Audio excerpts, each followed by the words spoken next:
주방하고 교제실에 계신 지체분들 예배당으로 들어와 주시기 바랍니다.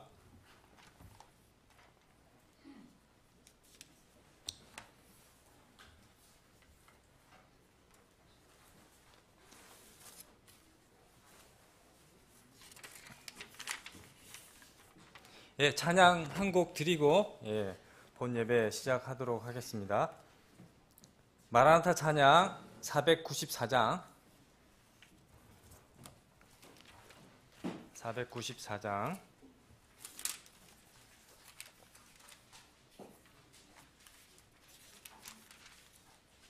1절 간주 2절 드리겠습니다.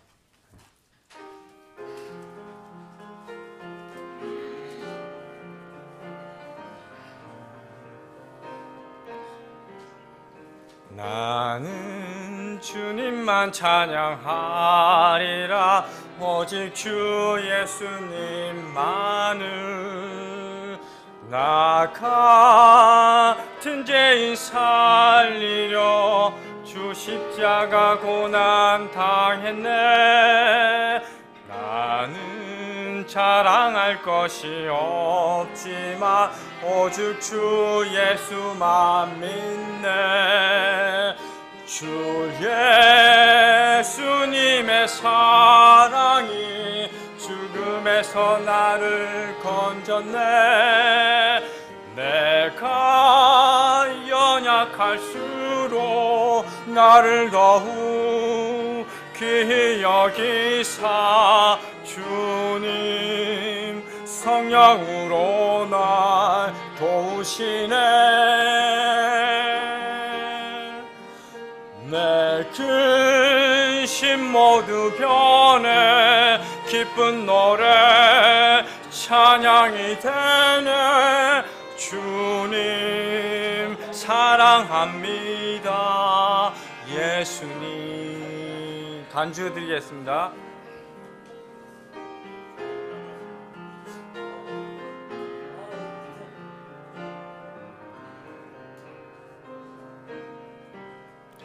나는 주님만 신뢰하리라 오직 주 예수님만을 나같이 약한 자에게 주님께서 일을 맡겼네.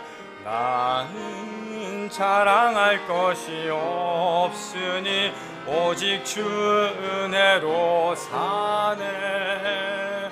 주 하나님의 은혜로 나 지금의 내가 되었네. 내가 연약할수록 나를 더욱 귀히 여기사 주님 성령으로 날 도우시네. 내 근심 모두 변해 기쁜 노래 찬양이 되네. 주님 사랑합니다. 예수님. 아멘.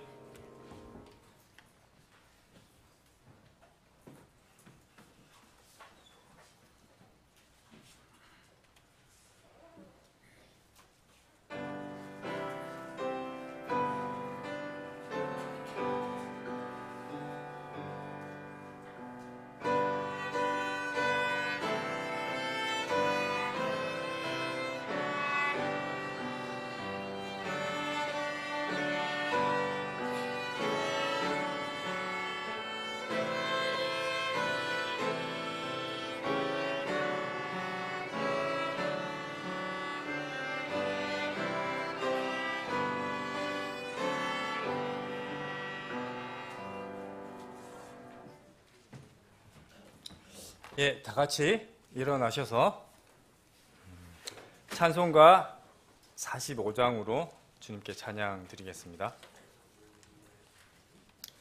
통합 찬송가 45장입니다. 간주 없이 1절에서 4절까지 이어서 드리겠습니다.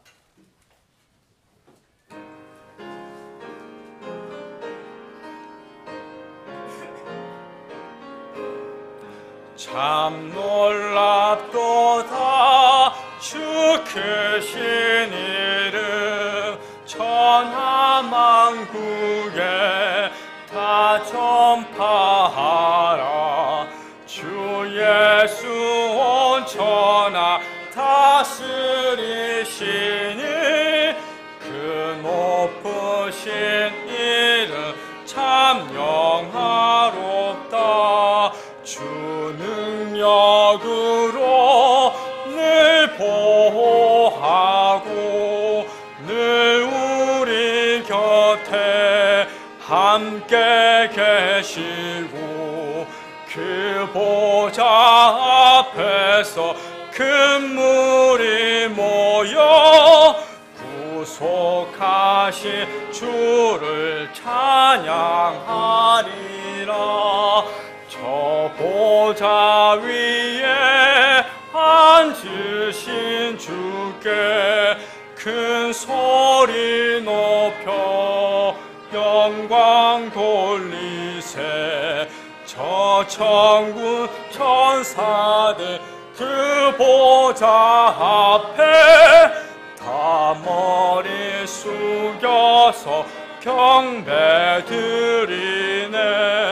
주 여호와께 존귀와 영광 큰 소리 높여 다 돌리면서 늘 찬송하리라. 천군 천사도 영원 무궁토록 화답하리라. 아멘.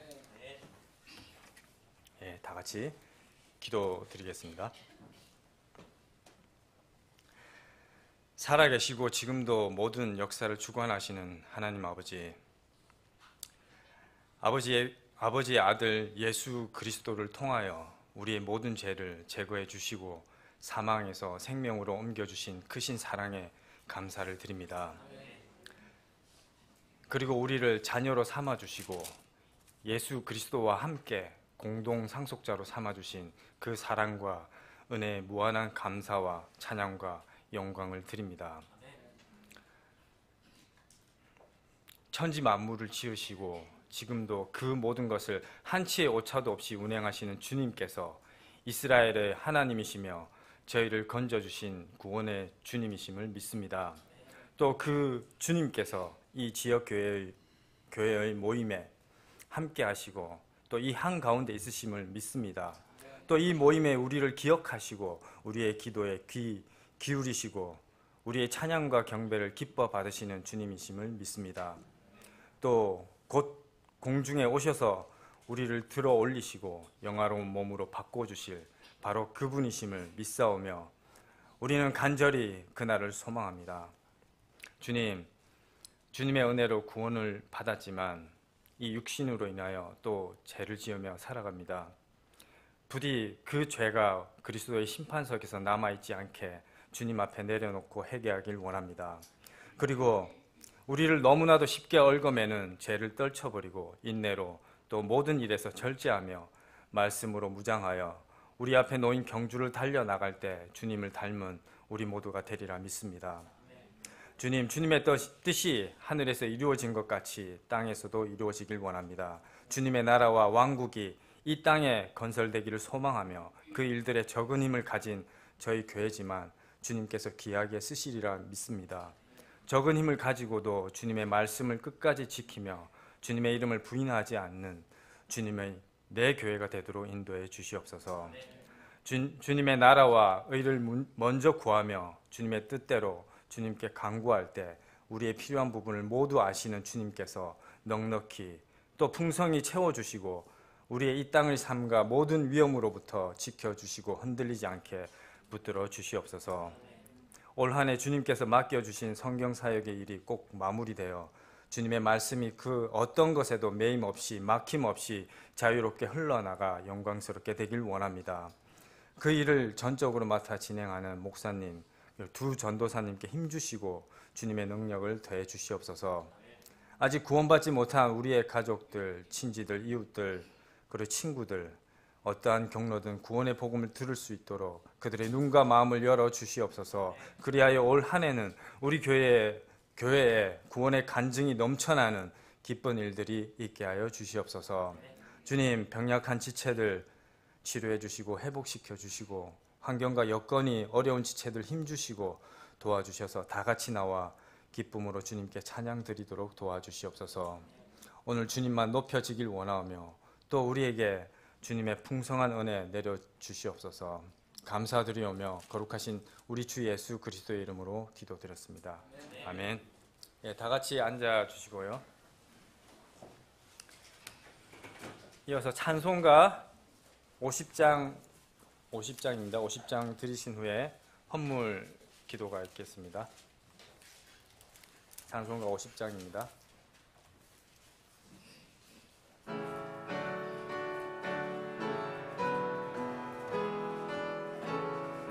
큰 영화로신 주 이곳에 오셔서 이 모인 자들로 주 백성 삼으사 그 중에 항상 계시고 그 중에 항상 계시고 큰 영광 나타내소서.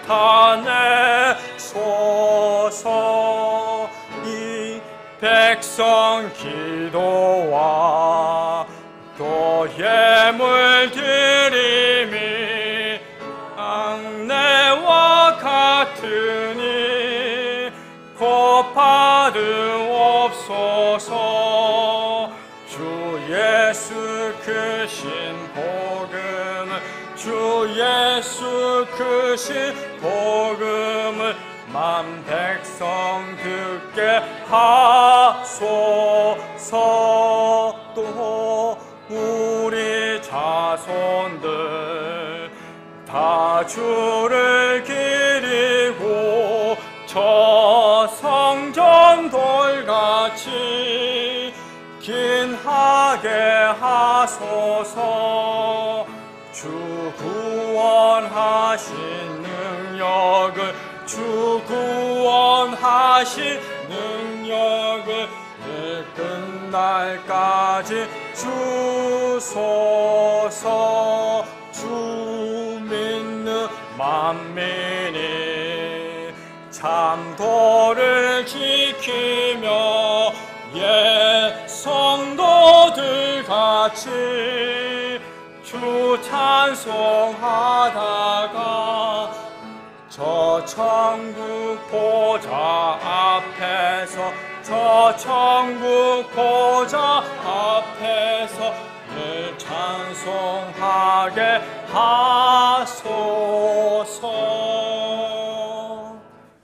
아멘.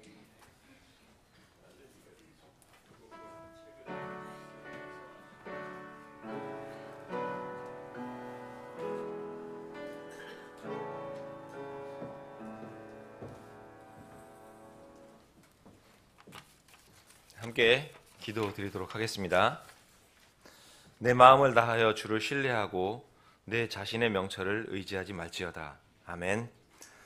지난 한 주간 우리를 세밀하게 보호하여 주시고 주의 이름을 위해 우리를 선한 길로 인도하여 주신 주님의 사랑과 신실하심에 감사와 영광을 드립니다.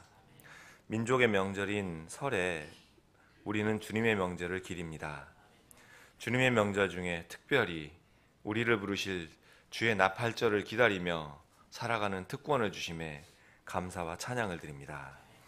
주님, 여기 세상에서 수고하고 땀을 흘려 얻은 물질을 먼저 구별하여 주님께 드립니다. 세상 속에서 영적으로 분리되고 치열한 싸움을 싸우며 주님을 소망하는 가운데 주님의 일을 감당하고 있는 우리 각 지체들의 수고의 열매를 즐거이 받아주시기를 원합니다. 세상을 사는 동안 나의 지혜를 의지하지 않게 하시고 전능하신 주님을 신뢰함으로 말씀대로 살아갈 수 있는 믿음을 증대시켜 주시옵소서. 주님의 착하고 신실한 종으로서 내가 참 수고했구나 하는 칭찬을 받을 수 있는 그런 행위를 통해 우리의 삶을 주님께 증명하기를 원합니다. 하나님 아버지, 드린 이 물질이 사용될 때 주님의 뜻을 온전히 이루는 데 사용되어지기를 소망합니다. 특별히 공적 성경 사역과 인터넷을 통한 말씀 사역, 영혼 구령 사역, 선교사 지원 사역 등 우리에게 맡겨주신 많은 일들이 있습니다. 이 일들을 잘 감당할 수 있는 물질의 환경을 허락하여 주시옵소서. 또한 여기 머리 숙인 자녀들의 머리털까지도 모두 세고 계시는 주님께서 지체들 한 사람 한 사람의 필요를 살펴주셔서 채워주시기를 원합니다. 풍성한 감사로 주님과 교제하는 매 시간이 될 수 있도록 믿음 증대시켜 주시고 환경을 허락하여 주시옵소서. 예배의 처음과 끝까지 이 예배 중에 함께 하시는 주님을 찬양하오며 다시 오실 거룩하신 주 예수 그리스도의 존귀하신 이름으로 기도드립니다. 아멘.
예, 교회 소식 알려드리겠습니다.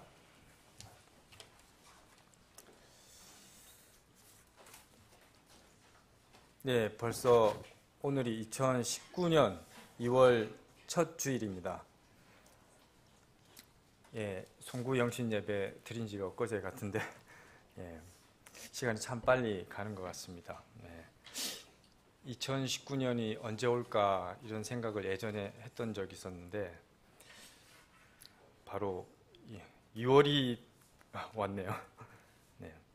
주님도 그와 같이 속히 오시리라 믿습니다. 네. 오늘 예정된 주님의 만찬과 전도지 배포는 명절 연휴 때문에 한 주 연기해서 다음 주일 2월 10일 날 드리도록 하겠습니다.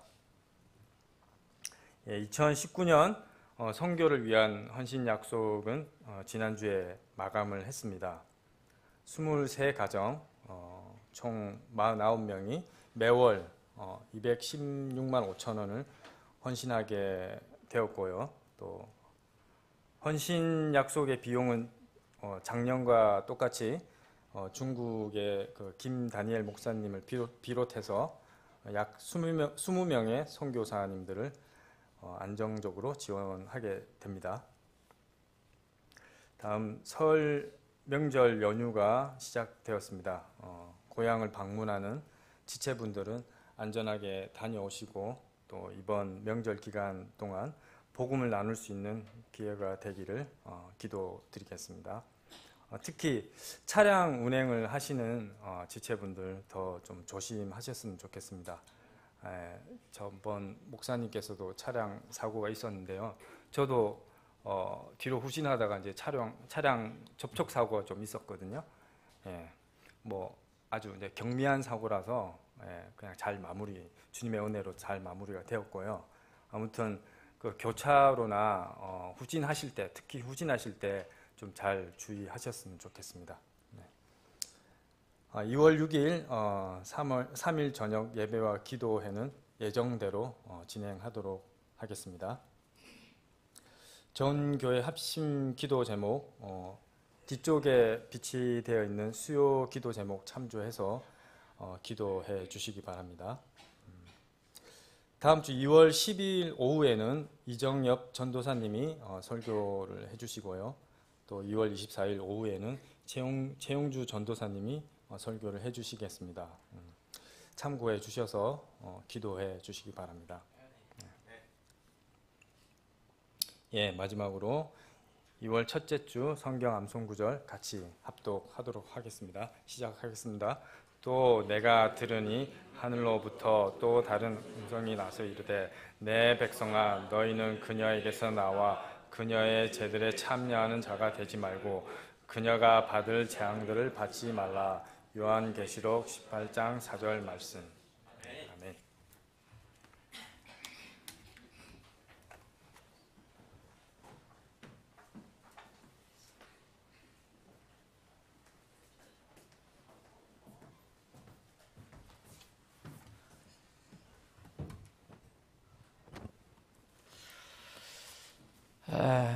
늘 느끼는 거지만 명절의 위력은 대단합니다. 그죠? 근데 또 늘 생각하는 게 있어요. 명절 때마다.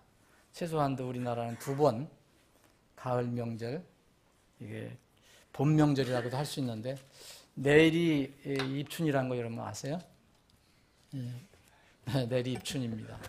그래서 이제 겨울도 갔는데 어쨌든 이제 어제서부터 명절 연휴가 시작됐는데 여러분 명절 잘 지내되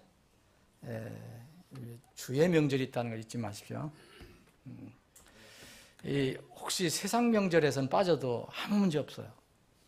지금 우리 그 시골 지금 여행하는 분들이 있어요.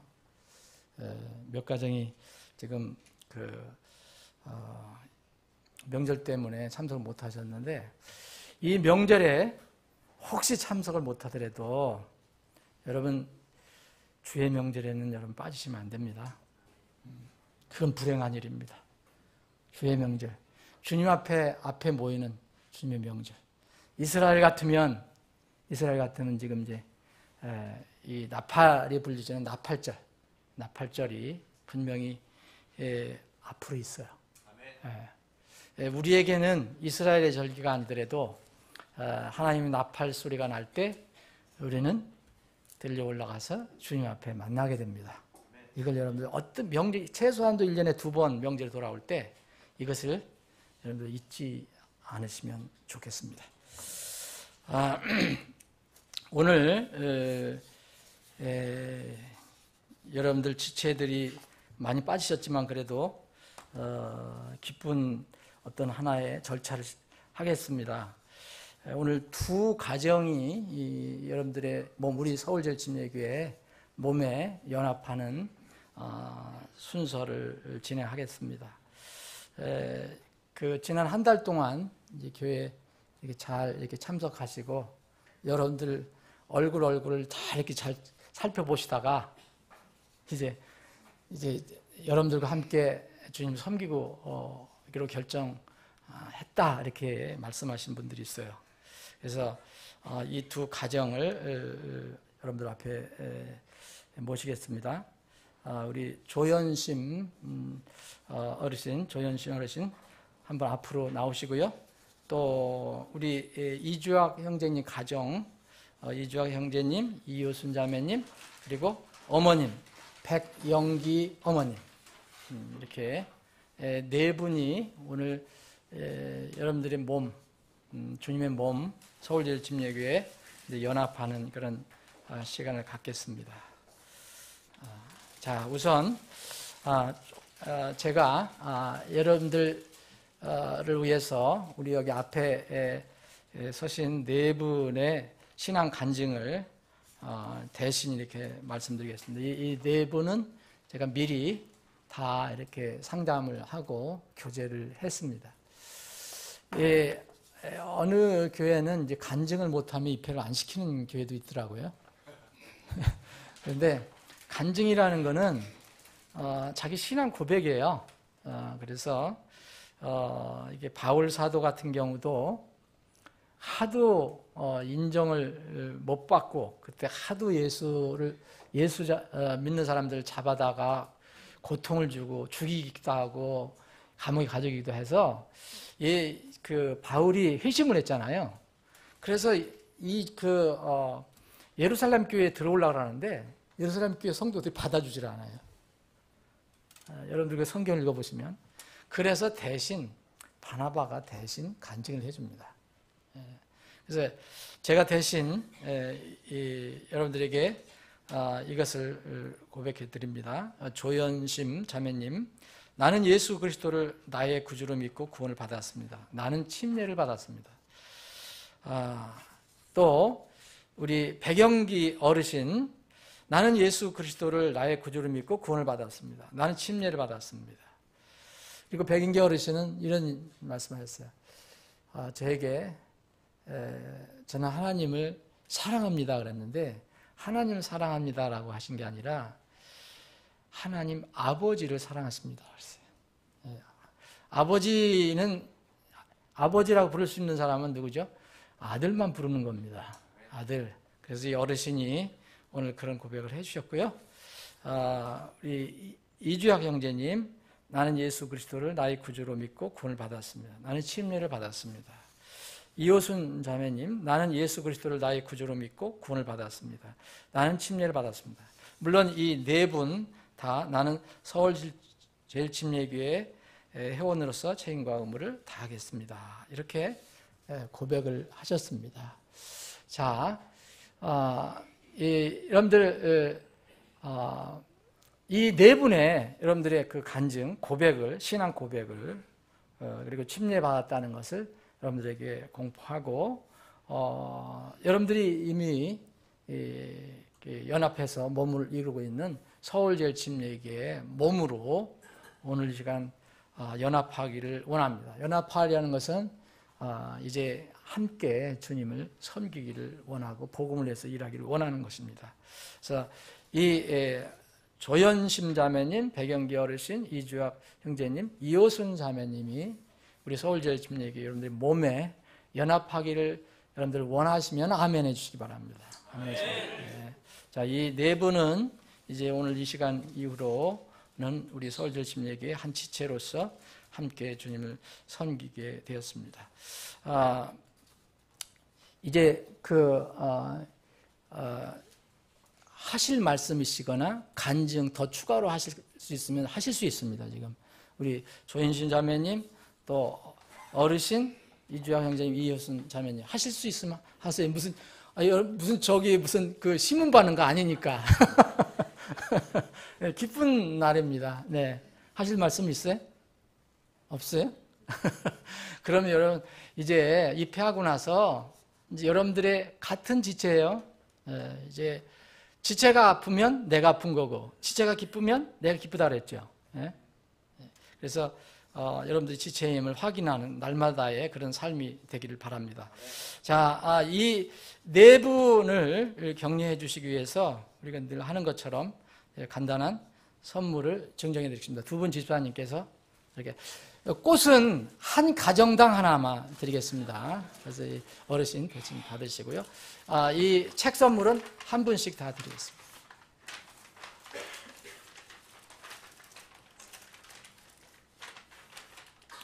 예, 감사합니다. 예, 들어가십시오.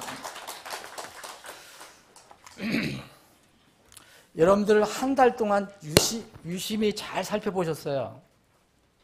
여러분들이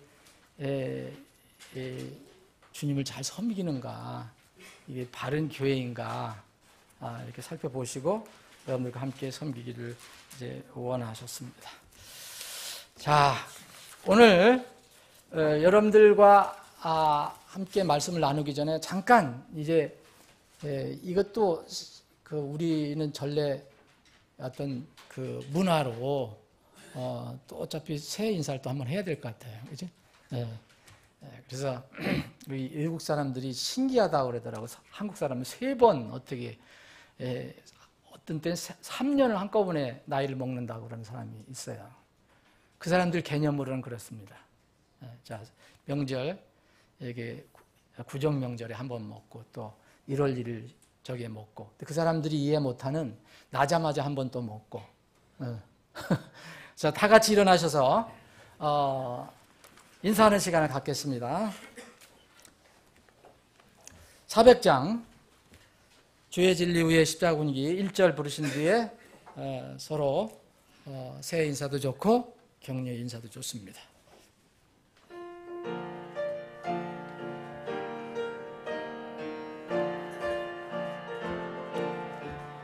주의 진리 위에 십자가 군기 하늘 높이 쳐들고 주의 군사되어 용맹스럽게 찬송하며 나가세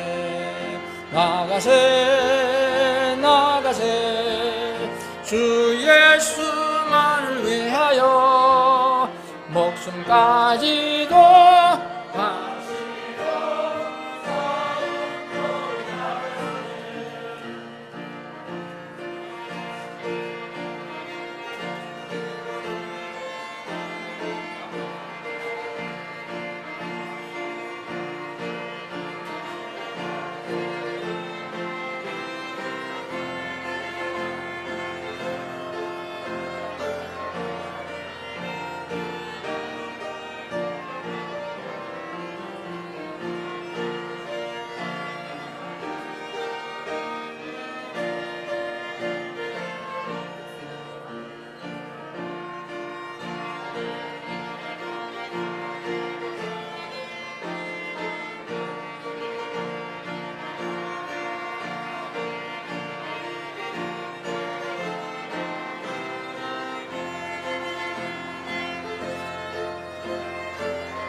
원수들은 이미 예수의 손에 하나 없이 패하고 주의 군기만이 영광스럽게 온누리에 빛나네. 나가세 나가세 주 예수만을 위하여 목숨까지도 바치고 싸움 떨어나가세. 아멘. 자, 오늘 함께 나눌 말씀은 신명기, 구약성경 신명기 31장을 보겠습니다. 여러분들이 한영 대역성경 가지고 계신다면 335쪽이 됩니다. 335쪽.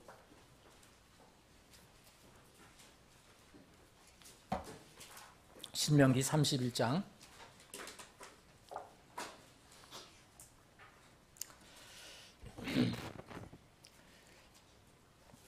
(31장) 1절 모세가 가서 온 이스라엘에게 이 말씀들을 말하니라.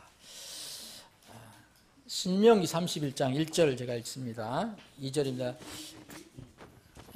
그가 그들에게 이르되 내가 이날 120세라 내가 더 이상 나가고 들어오지 못하겠고 주께서도 내게 말씀하시기를 너는 이 요르단을 건너지 못하리라 하셨느니라. 내 하나님 그분께서 너보다 앞서 가사 이 민족들을 내 앞에서 멸하시고 너로 하여금 그들을 소유하게 하시리니 주께서 이미 말씀하신 것 같이 여호수아가 너보다 앞서 건널 것이며 주께서 이미 멸하신 아모리 족속의 왕 시혼과 옥과 그들의 땅에서 행하신 것 같이 그들에게도 행하시리라. 자, 제가 중간에 생략을 하고요. 8절부터 또 읽겠습니다. 주 그분께서 너보다 앞서 가시고 너와 함께 하사 너를 떠나지 아니하시며 버리지 아니하시리니 두려워하지 말라 놀라지 말라 하니라. 모세가 이 율법을 기록하여 주의 언약궤를 메는 레위 아들 제사장들과 이스라엘의 모든 장로들에게 넘겨주고 그들에게 명령하여 이르되 7년이 끝날 때마다 곧 면제년의 엄숙한 때에 장막절에 온 이스라엘이 주 내 하나님께서 택하실 곳에서 그분 앞에 보이려고 올 때에 너는 온 이스라엘 앞에서 이 율법을 낭독하여 그들이 듣게 할지니라. 백성들 곧 남자와 여자와 아이들과 네 문 안에 거하는 나그네를 함께 모아 그들이 듣고 배우고 주 너희 하나님을 두려워하며 이 율법의 모든 말씀을 지켜 행하게 할지니. 13절은 함께 읽겠습니다. 시작합니다. 이것은 아무것도 알지 못한 그들의 자손들이 너희가 요르단을 건너가 소유할 땅에 사는 동안 듣고 주 너희 하나님 두려워하기를 배우게 하려 함이니라. 아멘. 아버지 하나님, 오늘 주일 아침에 생명의 말씀을 저희들에게 공급해 주심을 감사합니다. 겸허한 마음으로 마음의 무릎을 꿇고 말씀 앞에 서기를 원합니다. 필요한 교훈의 말씀을 우리에게 허락해 주시옵소서. 거룩하신 예수님의 이름으로 기도합나이다. 아멘.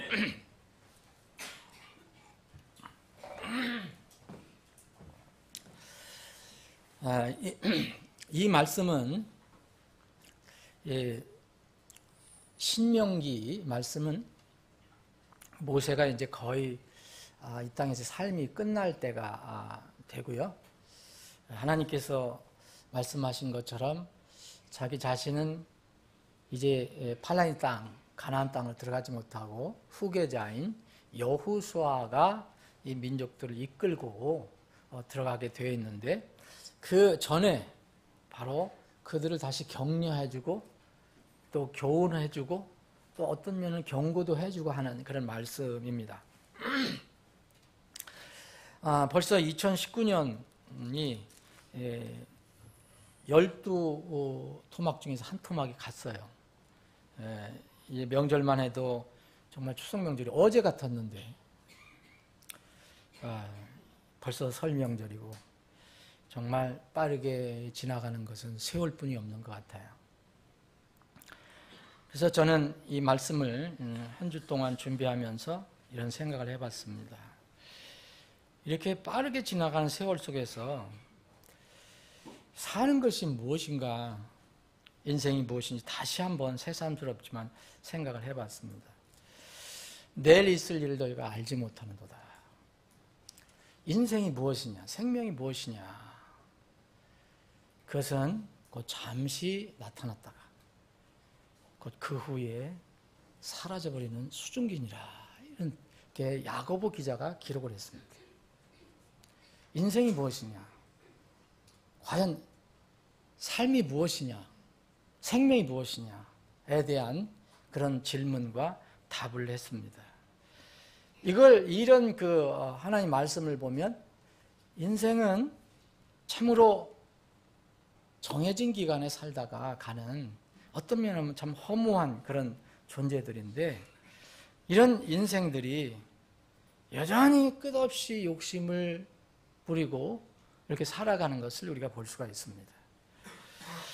땅에 살다가 이제 실증이 나서인지 아니면 어떤 높은 어떤 뜻이 있는지, 군사적인 목적인지 경제적인 목적인지, 이제 땅에서 살기 좀 실증 난다고 이제 달로 가 살라고 그러고 화성으로 가 살라고 그러고, 그래서 뭐 요새 우주 왕복선 돈만 많으면 거기다 한번 갔다 올 수도 있고, 이런 사람들이 이렇게 하고 있는데, 제가 그 우주 과학을 몰라서 그런지 모르지만 저는 성경 말씀을 비춰보면 소위 우주 개발은 제가 보기에는 쓸데없는 일입니다. 하나님께서 이 우주 만물을 지으시고 주장하시는 하나님께서 온 우주 만물 만드신 거 분명하여 달도 만드시고 화성도 만드시고 다 만드셨는데, 하나님의 형상인 우리가, 여러분과 제가 살아갈 수 있도록 만드신 것은 성경 말씀에 의하면 화성도 아니고 달도 아닙니다. 그것은 우리가 살고 있는 이 땅입니다. 이사야서 45장 18절에 보면 하늘들을 창조하신 주가 이같이 말하노라. 하나님은 친히 땅을 조성하고 만들고 견고하게 하였으되 땅을 헛되이 창조하지 아니하시고 사람이 거주하도록 조성하셨느니라. 사람이 거주하도록 조성하셨느냐. 사람이 거주하도록 조성하신 것은 이 땅뿐입니다. 지구뿐입니다. 나는 주라, 나 외에 다른 신이 없느니라. 재림하실 이제 주님께서 이 땅에 오셔서 천년왕국을 이 땅에 세우실 거고요. 이제 그것이 끝나면은 이제 영원한 세계가 우리에게 펼쳐지기 때문에 우리 머리로는 다 이해할 수가 없어요. 영원 세계로 이렇게 들어가게 됩니다.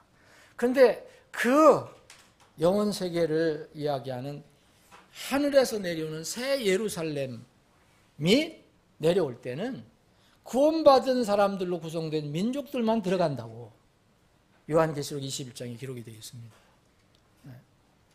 그래서 구원은 정말 중요한 것입니다. 새하늘과 새 땅이 우리에게 펼쳐지기 전에, 그때 먼 우리의 미래인데, 이 미래에만 우리가 생각을 하는 것이 아니고 우리의 소망은 물론 하늘에 있지만 여전히 우리가 발을 딛고 사는 것은 이 땅이라는 거죠. 이 땅인데, 그래서 성경은 곳곳에 너희가 살고 있는 이 땅에 사는 동안에 이렇게 하라, 이렇게 실천하며 살아라 라는 그런 하나님의 말씀이 곳곳에 성경에 기록이 되어 있습니다. 오늘도 이 모세가 이스라엘 백성들을 다 모아놓고 이런 말을 합니다. 너희가 건너가서 소유할 그 땅에 사는 동안, 13절에 보면 땅에 사는 동안, 너희들이 살아있는 동안 주 너희 하나님을 두려워하기를 배우게 하려고, 너희들이 그것을 알게 하려고 오늘 이렇게 모여서 하나님의 말씀을 읽고 듣고 배우게 하는 것이다 라고 모세가 이야기하고 있습니다. 이 말씀은 부모는 자녀에게 얘기해 줘야 되고, 또 어른들은 아이에게 얘기해 줘야 되고, 또 설교자는 분명히 성도들에게 얘기해 줘야 되고, 이제 신앙이 성숙한 성도들은 좀 더 약한 초신자들에게 이 이야기를 해줘야 돼요. 내가 땅에 사는 동안에 하나님 두려워하기를 배우라 얘기했습니다. 여러분, 이 땅을 떠나서 하늘에 가면 하나님 두려워하는 걸 배울 이유가 없습니다. 거기서는 하나님 배우는 걸, 하나님 두려워하는 걸 배우는 게 아닙니다. 거기는 이제 다 배워서 그대로 하나님 날마다 찬양하고 경배할 것입니다. 그런데 이 땅에 사는 동안은 하나님 두려워하기를 배우라 얘기했습니다. 이전에 이 이스라엘 백성들에게, 이건 지금 가나안 땅에 들어가기 전에 이제 모세가 죽기 전에 얘기해 주는 건데, 모세가 아주 정정할 때 이 이스라엘 백성들에게 특별히 또 이렇게 권면한 것이 있습니다. 신명기 12장에 보면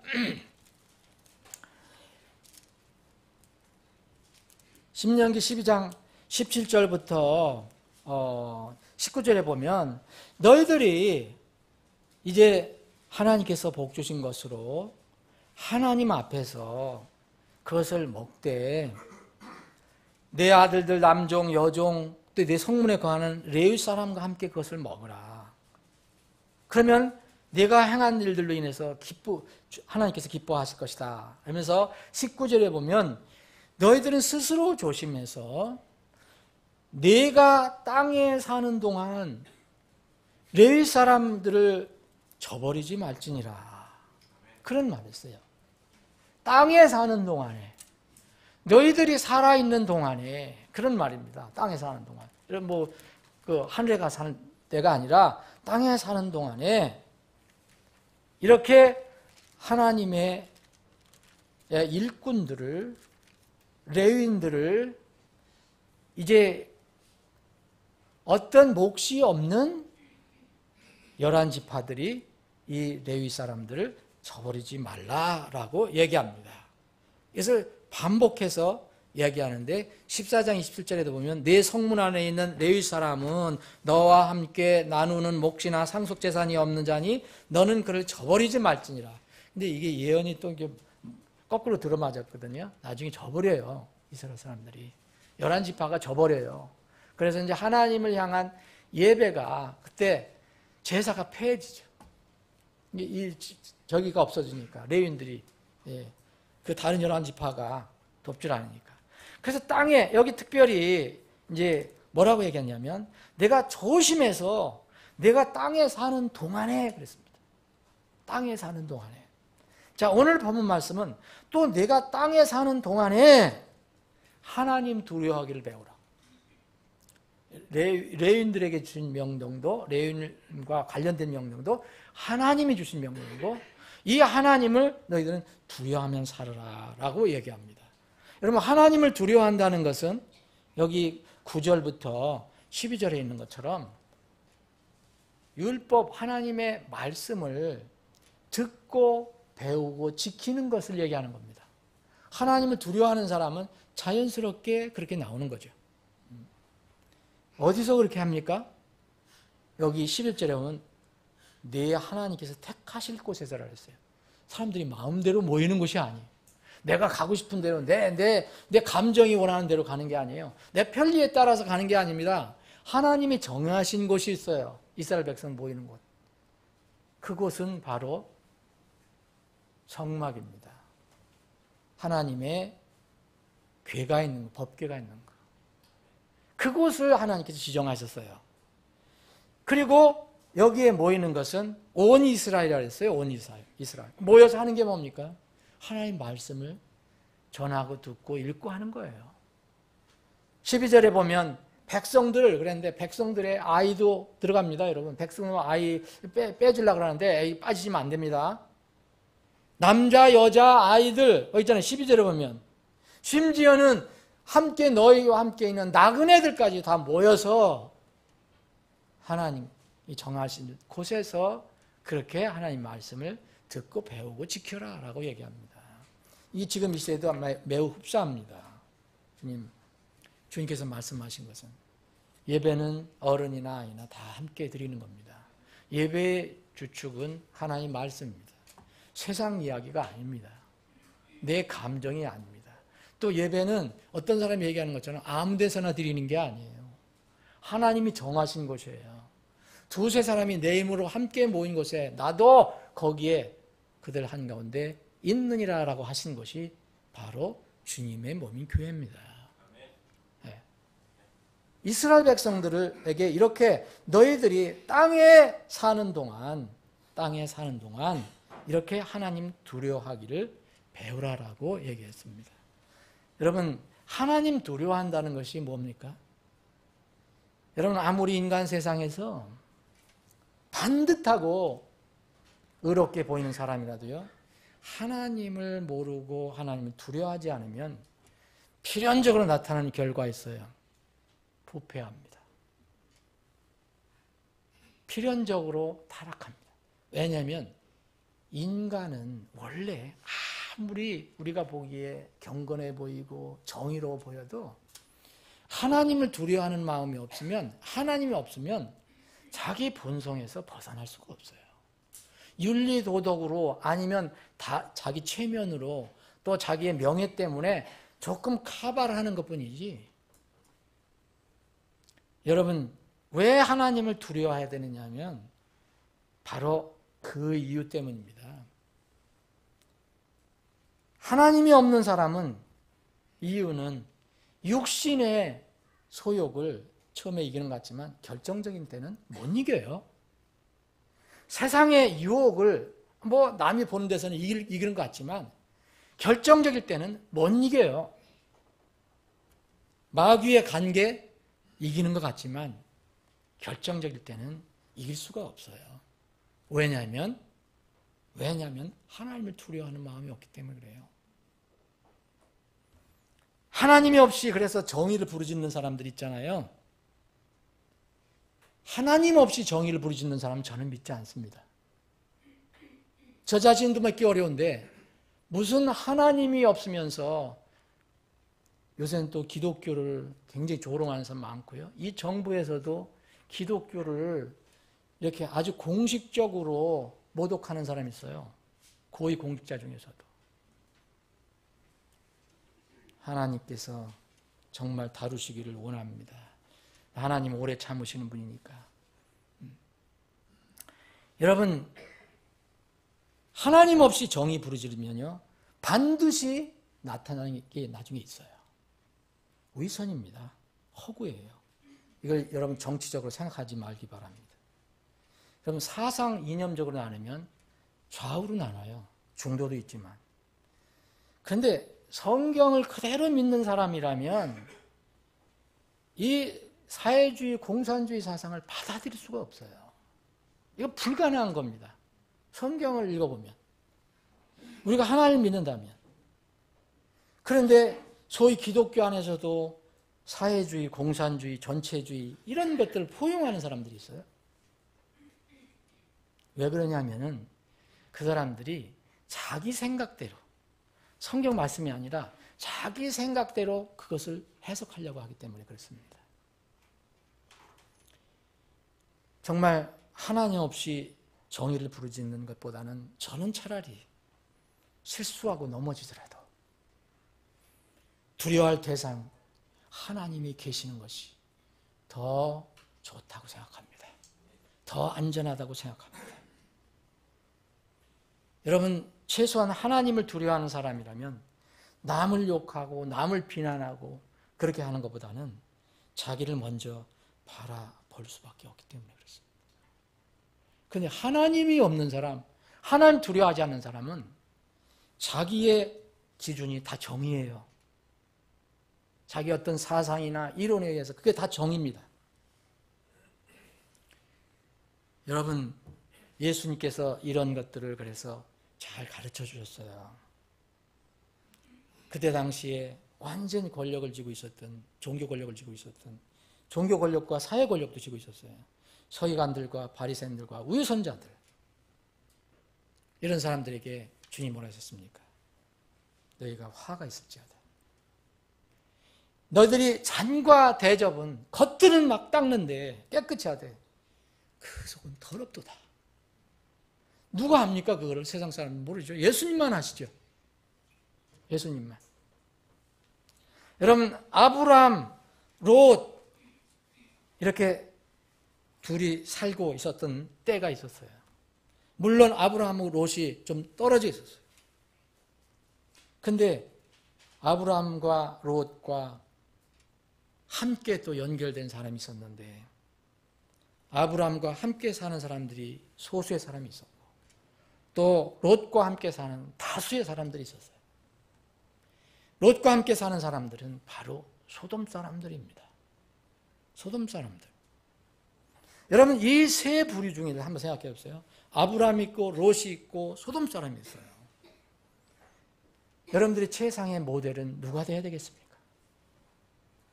당연히 아브라함입니다. 근데 아브라함은 외롭습니다.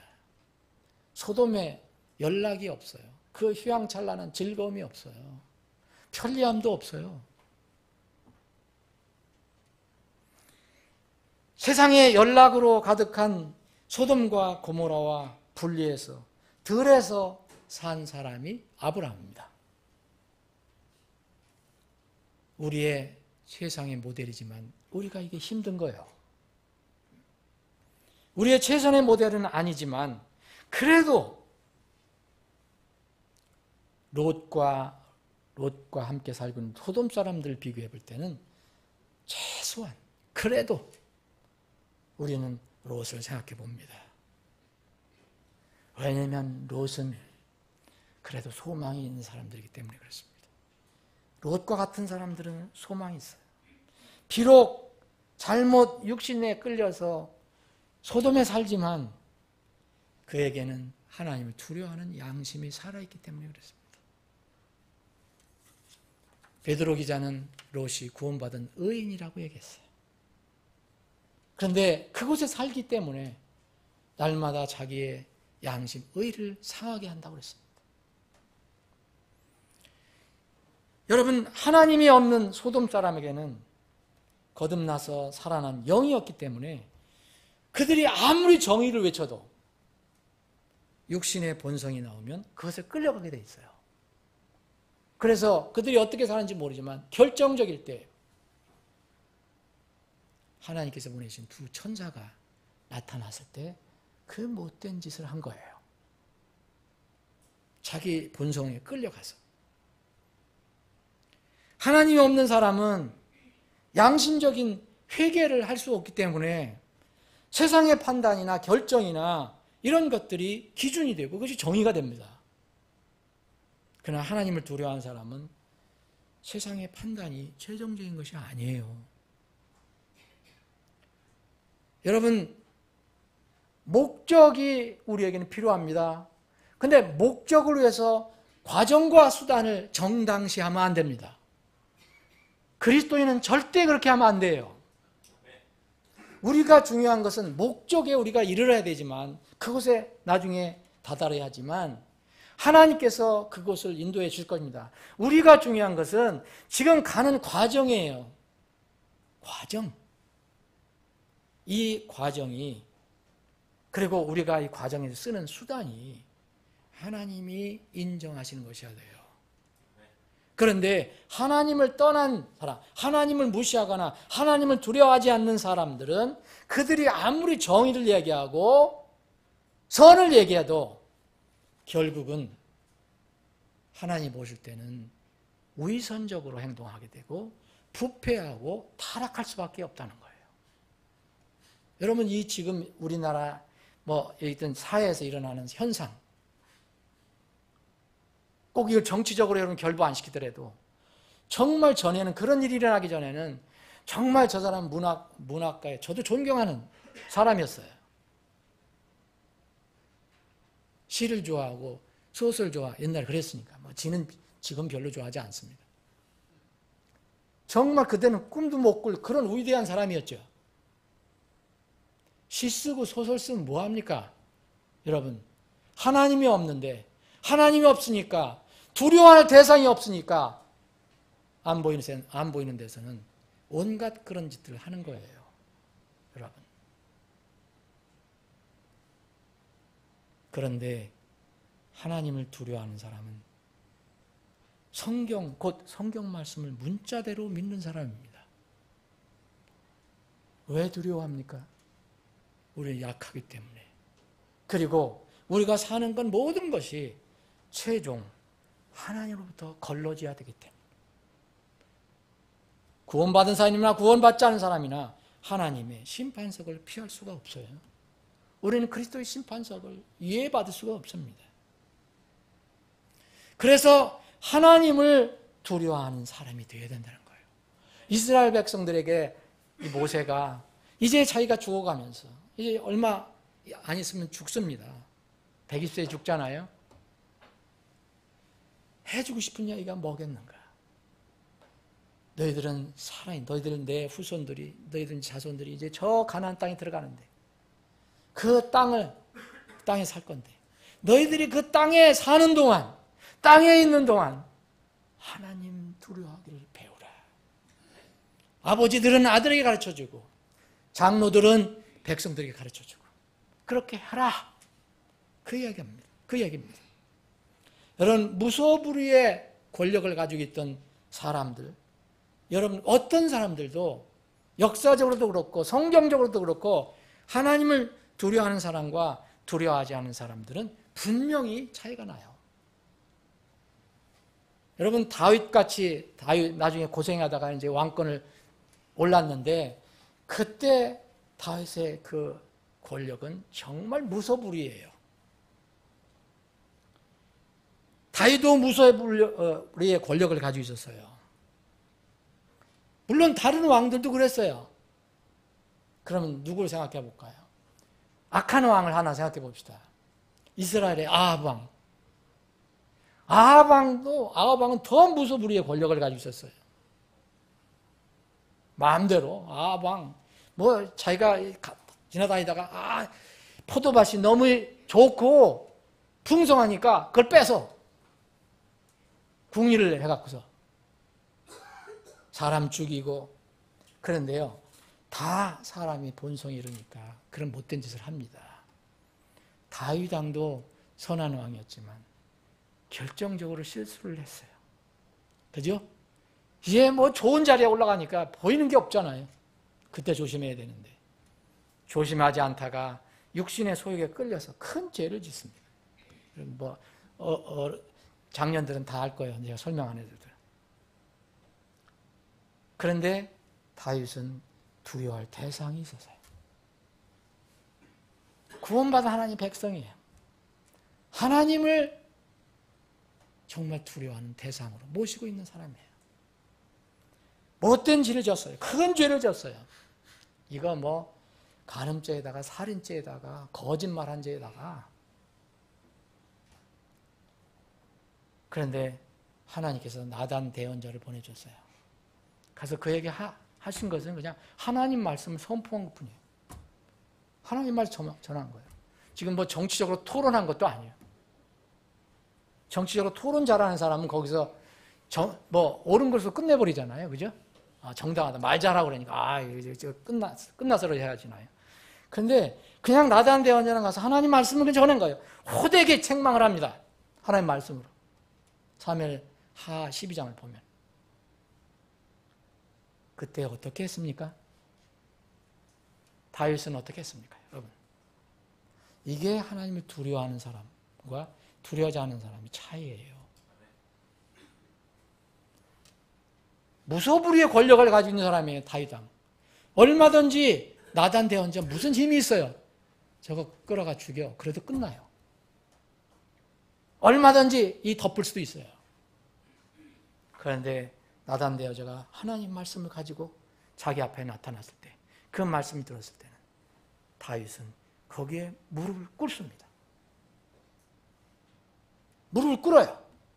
그래, 제가 말씀을 들어보니까 정신 들은 거죠. 그때 이제 제가 죄를 지었습니다. 제가 무서운 죄를 지었습니다라고 고백을 합니다. 이게 그리스도인의 모습이에요. 하나님을 두려워하는 사람들의 모습입니다. 하나님을 두려워하는 사람은 모든 것이 완벽하다는 것이 아니에요. 아방은 어떻습니까? 그 안에 또 그 둘이 짝짝꿍이 돼갖고 그 이세벨 온갖 못된 짓은 다 했어요. 뭐 우상숭배 이런 걸 제쳐놓고라도 하나님께서 보낸 대언자가 있었어요. 그때 엘리야가 가서 책망을 합니다. 그랬더니 회개했나요? 요새 그런 사람들이 많이 보이잖아요, 여러분. 정치권, 문학계, 문화권에 다 있어요, 다. 방송계, 누군지 저는 모르지만 여러분들 아실 거예요. 책망을 하니까 회개하지 않고 자기가 옳다고 주장합니다. 그리고 대신 하나님 말씀을 전하는 그 메신저를 죽이려고 합니다. 하나님 두려워할 대상이 없기 때문에 그래요. 거듭나지 않은 사람들은 이렇게 합니다. 자기 본성, 세상의 기준이 최고의 선이에요.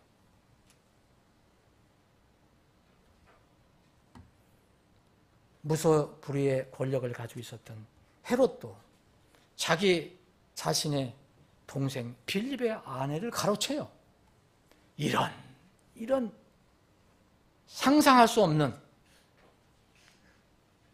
그때의 정의로운 대언자, 예수님의 길을 예비하러 오신 침례자 요한이 이 소식을 듣고 책망을 합니다. 그건 하나님의 법상, 하나님 말씀에 의하면 위배다. 네, 헤롯 어떻게 했습니까? 다윗처럼 무릎을 꿇었나요? 전혀 회개하지 않고 나는 정이고 너는 불이다 라고 그를 감옥에 가둡니다.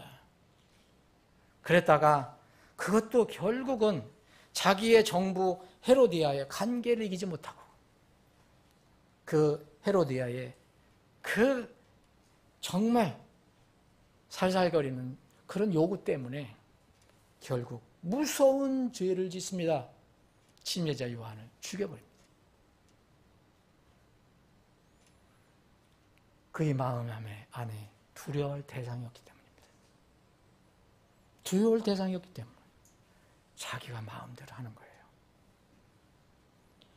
여러분, 죄를 짓고도 전혀 회개하지 않고 오히려 뻔뻔하게 자기의 의를 주장하는 사람들은 정말 주의해야 됩니다. 우리가 함께 상종할 사람이 아닙니다. 그러나 불법을 저지르고 실수도 했지만 최소한 부끄러워하고 고개를 숙이는 사람은 우리는 격려해주고 하나님 말씀을 전해야 합니다.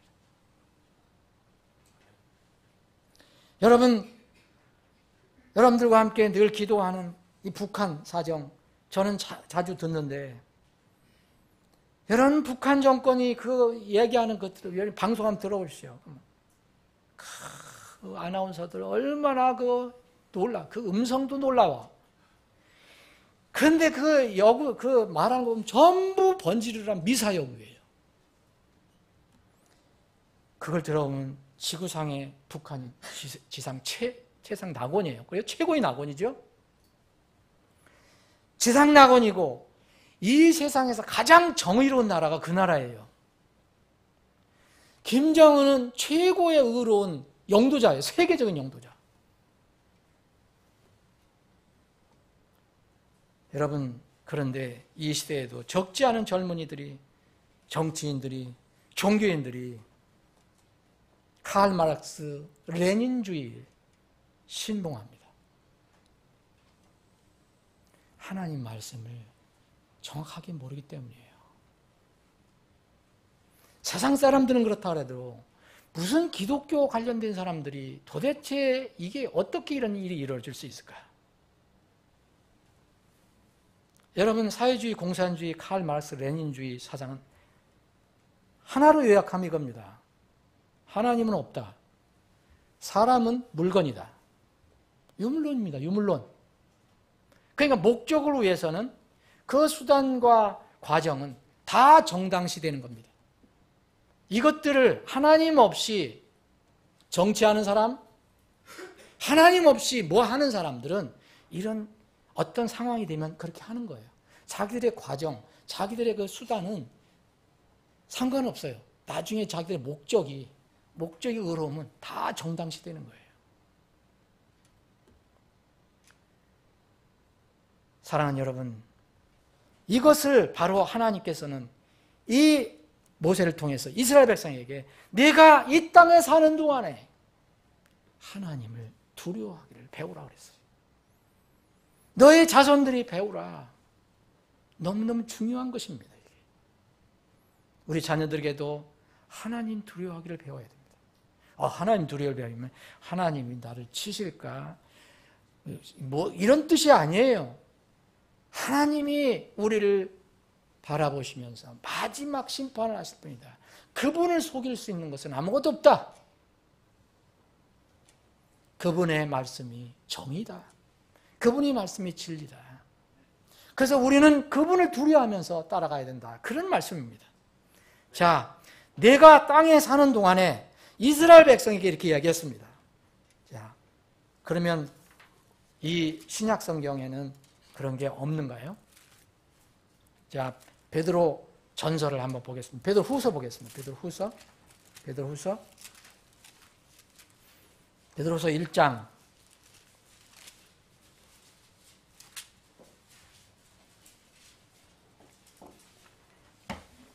베드로 사도가 주신 말씀입니다. 11절부터 제가 읽겠습니다. 또 이렇게 주께서 우리 주 곧 구원자 예수 그리스도의 영존하는 왕국에 들어감을 너희에게 풍성히 베푸시리라. 그러므로 비록 너희가 이것들을 알고 현재 진리에 굳게 서 있을지라도 너희가 항상 그것들을 기억하게 하는 일에 내가 게으르지 아니하리라. 13절. 참으로 내가 이 장막에 있는 동안에 너희가 기억하게 하여 너희를 일깨우는 것이 합당한 줄로 생각하노니 이는 우리 주 예수 그리스도께서 내게 보여주신 것 같이 내가 머지않아 반드시 이 장막을 벗어야 할 줄 알기 때문이라. 베드로는 이 편지를 받는 성도들에게 이렇게 얘기합니다. 내가 이 장막에 있는 동안에, 바로 이스라엘 사람들에게 주신 하나님 말씀 같습니다. 네가 땅에 사는 동안에, 내가 이 장막에 있는 동안에. 여러분, 우리가 하나님의 구원받은 하나님의 자녀라면 이렇게 스스로 결단하고 고백해야 합니다. 베드로는 이렇게 마지막을 고백을 했어요. 내가 사는 동안에, 내가 이 장막에 여전히 있는 동안에 베드로는 무엇을 하기를 원했나? 사람들에게 말씀을 상기시켜주고 일깨워주는 일, 내가 죽기까지 일을 하겠다라고 얘기한 겁니다. 말씀을 들을 수 있고 배울 수 있는 것은 하나님의 말씀이 우리 옆에 있을 때에만 가능한 겁니다. 어느 때가 되면 우리가 원하지 않아도 하나님의 말씀을 우리가 찾지 못할 때가 와요. 우리가 그런 때에 있지 않기를 저는 바랍니다. 그런데 성경은 분명히 예언을 하고 있어요. 마지막 때 분명히 돌아올 것입니다. 아모스 8장을 보면 11절 12절에 보면 주 하나님이 말하노라 보라 날들이 이르리라. 내가 그 땅에 기근을 보내리니, 하나님께서 친히 말씀하신 겁니다. 빵으로 인한 기근도 아니요 물로 인한 갈증도 아니요 오직 주의 말씀을 듣지 못한 기갈이라. 그들이 바다에서 바다까지 북쪽에서 동쪽까지 떠돌아다니며 주의 말씀을 구하려고 이리저리 다름질하여도 그것을 얻지 못하리라. 그래서요, 우리는 항상 하나님 말씀이 있고 우리 옆에 있고 또 항상 우리에게 하나님 말씀을 가르쳐주고 알려주는 사람이 항상 있는 것이 아닙니다. 그것이 떠나고 없어질 때가 있습니다. 그 개인적으로 그런 개인적인 환경이 올 수도 있고 역사적으로 공통적으로 올 때도 있어요. 이스라엘의 우시야 왕이 이스라엘 우시야 왕이 유다의 우시야 왕이 그때 우시야 왕 시대에 하나님의 환상을 받고 하나님의 말씀을 받은 대언자가 있었어요. 그런데 그때는 이 대언자만 하나님의 환상을 받고 그것을 해석하고 알려줬어요. 그래서 이 우시야 왕이 좋은 점이 하나 있었어요. 우시야 왕은 자기가 왕이 있는 동안 곧 스가랴가 사는 동안 그 대언을 받은 스가랴가 죽으면 또 자기 옆에 없으면 더 이상 그 하나님이 주신 그 환상을 알 수가 없기 때문에 그 스가랴가 곧 하나님 말씀을 전하는 스가랴가 살아있는 동안 그를 통해서 하나님의 말씀을 구했다라는 말씀이 나옵니다. 좋은 점입니다. 역대하 26장을 한번 보겠습니다.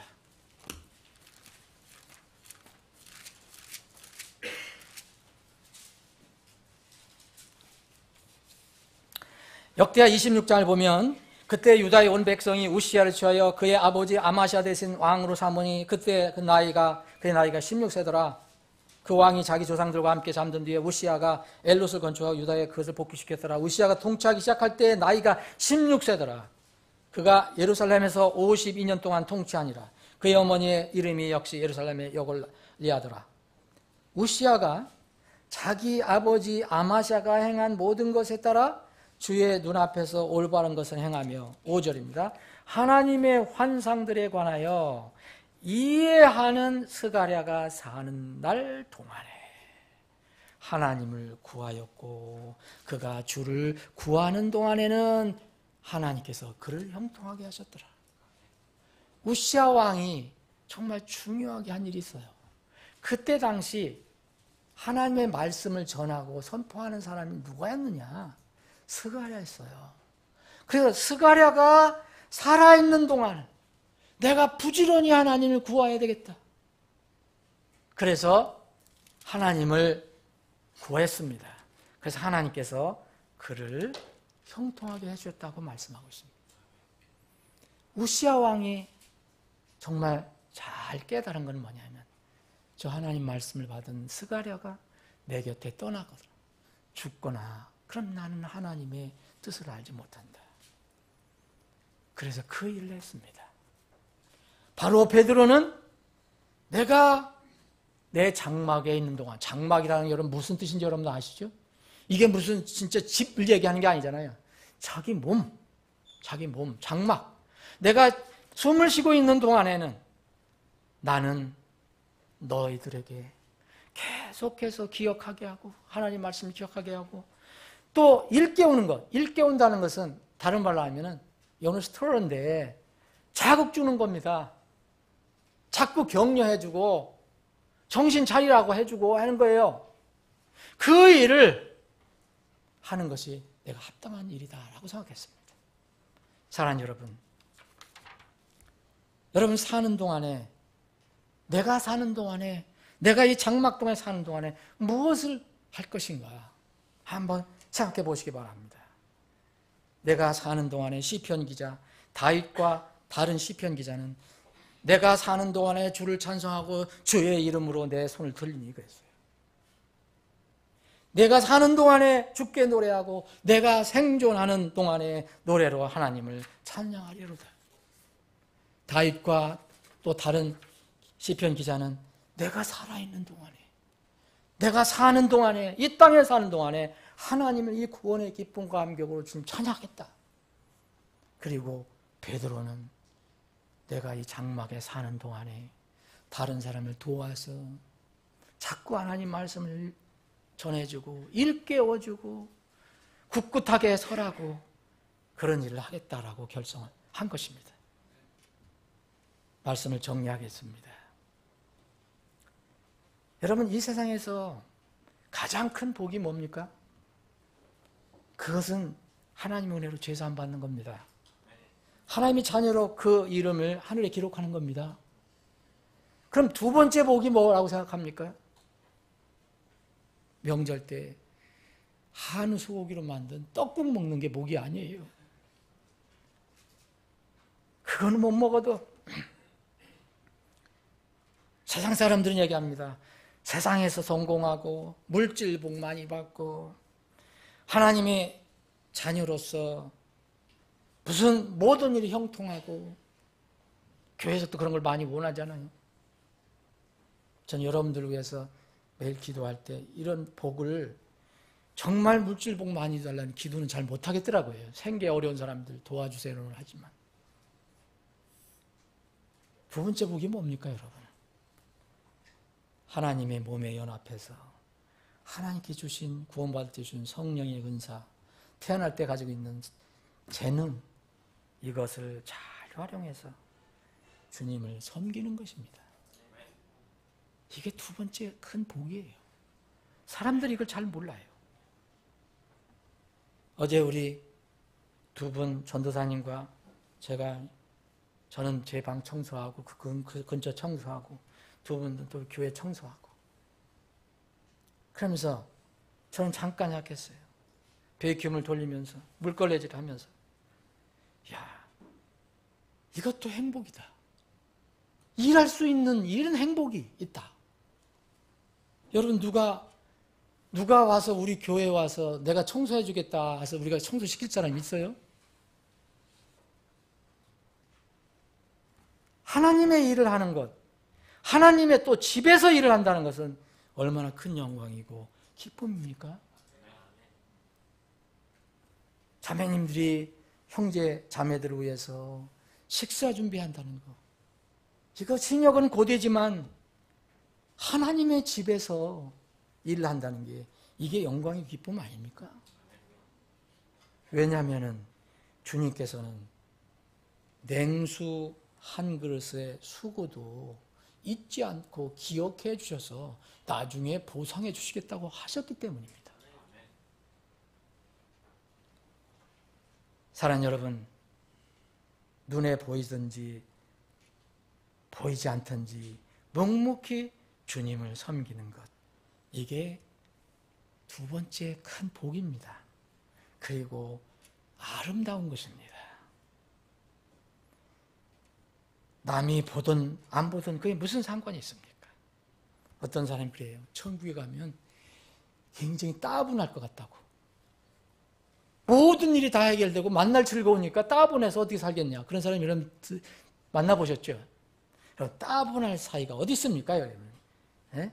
매일 매 시간 매 순간 영원한 절정의 희열이 있고 거룩한 흥분 속에서 사는데 여러분 자세히 모르지만 하늘에서는 계속 찬양한다고 나옵니다.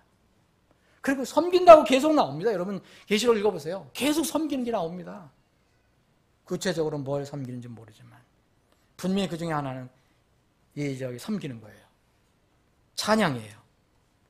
근데 놀랍게도 통치를 한다고 돼 있어요. 천년 왕국에도 통치하고 또 새하늘과 새 땅에서도 통치한다고 나옵니다. 여러분 계시록 22장 5절 보십시오. 우리가 통치한다고 나옵니다. 사랑하는 여러분, 모세를 통해서 이스라엘 백성에게 내가 사는 동안 곧 그들 각자가 이스라엘 백성 각자가 땅에 사는 동안 레위 지파를 저버리지 말라 그랬고 주 하나님을 두려워하기를 배우라고 그랬습니다.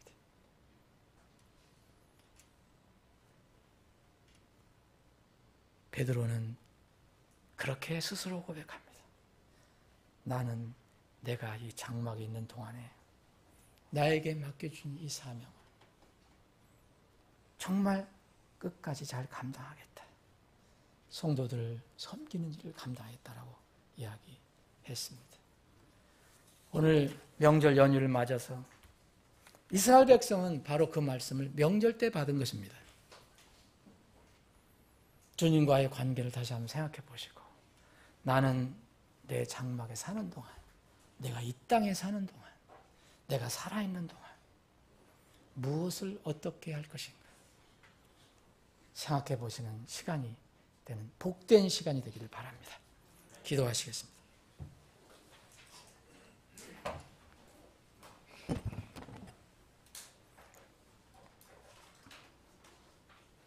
아버지 하나님, 오늘 머릿속에 기도하는 주의 백성들을 굽어 살펴주셔서 각자의 필요한 생명의 말씀을 통한 교훈을 허락해 주옵소서. 우리 사랑하는 지체들 중에서 내가 사는 동안 무엇을 할 것인가 기도하는 지체가 있다면 그 기도를 받아주시고 그 고백과 결단이 잘 실천될 수 있도록 끝까지 인도해 주시기를 원합니다. 또 우리에게 맡겨주신 우리 자녀들에게, 또 우리가 전할 사람들에게 당신이 사는 동안에, 내가 이 땅에 사는 동안 무엇을 할 것인가를 하나님의 지혜를 통해 잘 가르치고 전하고 나눌 수 있게 주시옵소서. 아버지 하나님, 저희들이 세상적인 명절 속에, 연휴 속에 들어왔습니다. 주님, 우리 사랑하는 지체들 중에 또 멀리 여행하는 가정들이 있습니다. 또 오늘 출발하는 가정들도 있습니다. 주님, 그 가정들을 기억하시고 그들과 함께 동행해 주시고, 차량 운행할 때는 함께 동승해 주셔서 어디서나 안전하게 지내다가 또 다음 3일 저녁에 혹은 주일에 건강한 모습으로 만날 수 있게 주시옵소서. 이 연휴 기간에도 주님께서 말씀을 통해서 우리와 늘 동행해 주실 것을 믿고 감사드리며 거룩하신 예수님의 이름으로 기도합나이다. 아멘.